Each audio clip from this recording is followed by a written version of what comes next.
Holy moly, you guys. Now, today's video is going to be on the secrets of the 2022 housing market crash. Now, obviously, it seems like we're in some giant bubble right now, and mostly the reason why that is all of these buyers, these suppressed buyers that can't get houses right now are frustrated. Plus, on top of that, in 2020 and 2021, we had year-over-year double-digit increases in home equity like we've never seen before. So it definitely feels like we're in a housing bubble that's going to crash. But today's video, we're going to analyze the 2008 housing market and we're going to compare that to the 2022 housing market. And I'm going to give you guys at the end of this some tips on what you should do, whether you're selling, but more specifically, if you're a buyer. But before we continue, you guys, please like this video, subscribe to my channel if you haven't already. Now, as always, if you have any questions, remember,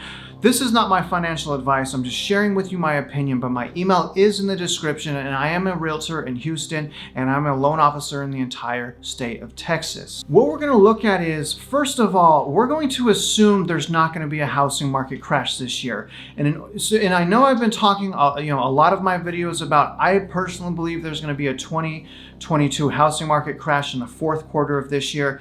Now that I've analyzed more data, I've talked to more people, I don't know exactly if that's gonna happen. I think a crash will happen if the rates go up too sharply and no one can afford, no one can qualify for homes, or if there's a massive inventory dump all of a sudden instead of a gradual inventory increase, which again is from new builders. And new builders are the primary supply of new inventory. One of the problems right now is supply and demand because most of the supply is coming from resale houses. So let's start our comparison from 2008 to 2022. And I'm gonna tell you guys right now, the biggest difference right now, the very biggest difference from the collapse of 2008 is lending standards. Back in 2008, there was almost, and I could say that I was a lender and I was lending in 2008, from 2002 to 2008 in Southern California. So I witnessed one of the worst cities and states to have the collapse in. Now, back then, the buyers and people, even refinances, they did not have the same type of qualification standards that we have today in 2022. Back in 2008, a buyer with a 580 credit score could do what's called state their income, which means they could make up their income. They could state it.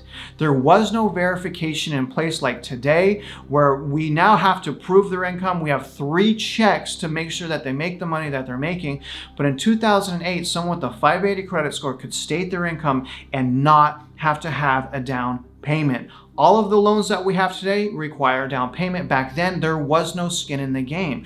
On top of that, everyone was refinancing, treating their home like an ATM machine. So the biggest comparison I want to start out with is the lending standard, okay? Now, fast forward today, we had the Dodd-Frank Wall Street Reform Act passed, which made something called qualified mortgages. So the lenders that are lending to buyers right now, in order for them to have protection from possible foreclosure and being sued, they must lend under the standards of qualified mortgage. And qualified mortgages basically means the buyers have to fit a certain standard. There's no more stated income, there's no more payment options or interest only or prepayment penalties. Today's buyers have to be well qualified, and all of their income for normal traditional products has to be triple verified. Verifications of employment, pay stubs, TRVs from tax returns. Quite frankly, we have very, very solid buyers. Now, another thing. Another big comparison back in 2008, there was overbuilding from new home builders. There was such a huge supply of homes back in 2008. We did not have the problem that we have right now in 2022.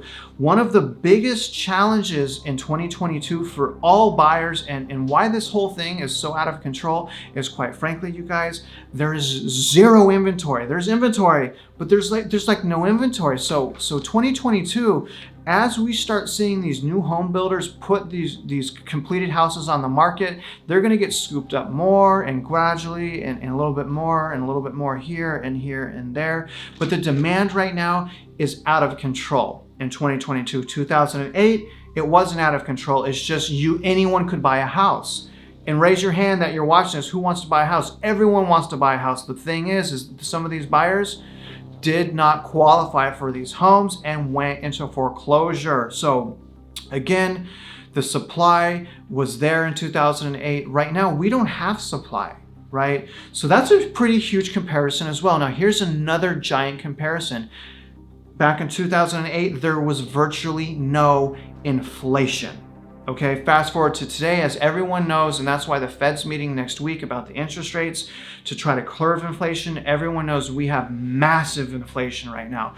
The inflation is so bad right now, that's adding to the sudden increase in home values, right? Sudden increase in home values. So what's happening is the supply chain is completely disrupted, right? Again, 08, we didn't have these supply chain issues. Now, as we move forward throughout 2022, these supply chains, we're hoping, and it should get better, right? We should be able to complete houses faster. We should have more new home builds as we move on through this year. So, again, the inflation, it's absolutely killing us, especially the first-time home buyers are getting destroyed from inflation, but also investor demand. Investor demand is outrageous. It wasn't as bad in 2008, but in 2022, this year, I think that's finally curving, whereas in 2020 and 2021, investor demand was out of control. In certain metro areas, it was up to 30% of homes being purchased from investors, taken out of the hands of first-time home buyers. I have a lot of empathy for buyers right now, especially first-time home buyers, because right now it feels like you can't even ask a question, right? If you're just buying a house, you can't even wait for your mom or your family to go see the house with you without an investor coming in, all cash offer, taking that out from underneath you. Now, here's another thing, the job market, okay? In 2008, in 2009, when the housing collapse hit, there was no jobs. I was a licensed professional back then, and I couldn't even get and my resume, by the way, astonishing resume. I couldn't even get a job at Walmart. How do I know that? I tried. Believe it or not, I tried. I ended up getting it at Home Depot, but not Walmart. You got to do what you got to do when it's about family, okay? So my point is, in 2008, when things turned a little bit, no one could afford anything and no one can get a job. But in 2022, as you guys know, the job market right now, people are begging to get employees. There is a huge workforce problem. So what I feel is like when people start going back to work and are working more, you guys are so blessed. Again, I couldn't even work at Walmart. Right now, I think a lot of these places are double-digit hourly income. $16 an hour my nephew is getting for working at Amazon. And he's not even doing anything. He's putting a package from one place to the other, and that young man is getting $16 an hour. So what we have in this market is a solid job market, and we have to take that into consideration. Okay, one other thing as well, back in 2008, now again, I wasn't in Texas in 2008, but there was not as much migration, right? In 2018, not as much migration, right? Now, this, in 2022, we have a huge amount of people moving to Texas, okay? And that demand is still there. Going into 2022, I think we're still gonna have a mass migration in Texas. And the reason is, compared to East Coast and West Coast cities and metro areas, Texas has some really affordable housing. But I still suggest stay out of Austin. I understand why people are flooding to Austin. It's the new Silicon Valley. There's a whole bunch of jobs. But you guys, Austin, in my eyes, it has one of the worst housing bubbles in American history. I don't even understand it. And another thing, I don't know how these houses are appraising for these loans. The only thing I think of is when you got a cash buyer that's willing to pay whatever they want and they buy a house that's overpriced, that creates what's called a comparable.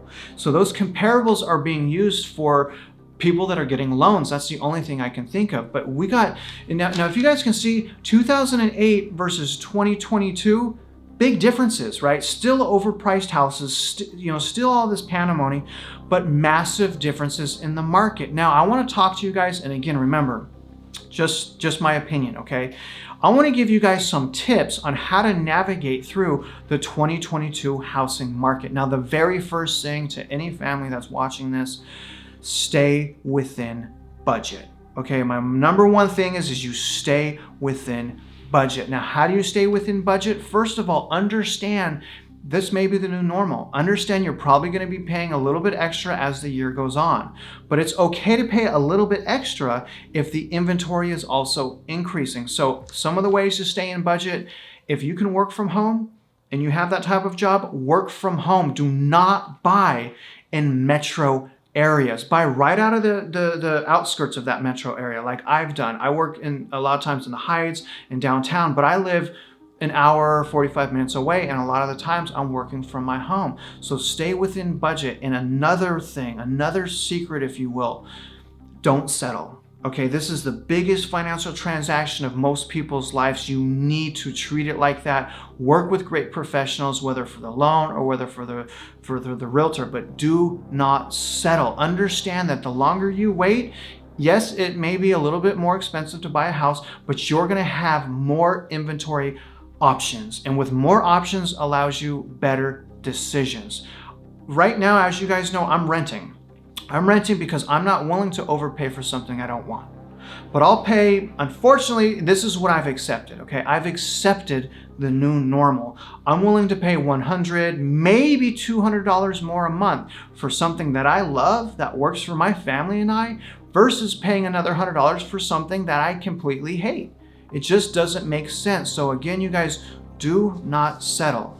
Because here's the thing, y'all. I don't think we're going to be, as this year increases, as the inventory goes up, as this investor demand goes down, I don't believe we're going to have to fight as buyers, as in a multiple offer situation. I don't believe we're going to have to go $50,000 to $100,000 over asking price. So I think it's going to, if you guys want my overall opinion, I think it's still possible that we have a crash. I think that's possible, especially if rates go up too quickly and inventory is dumped too fast. But other than that, you guys, I try to be completely unbiased.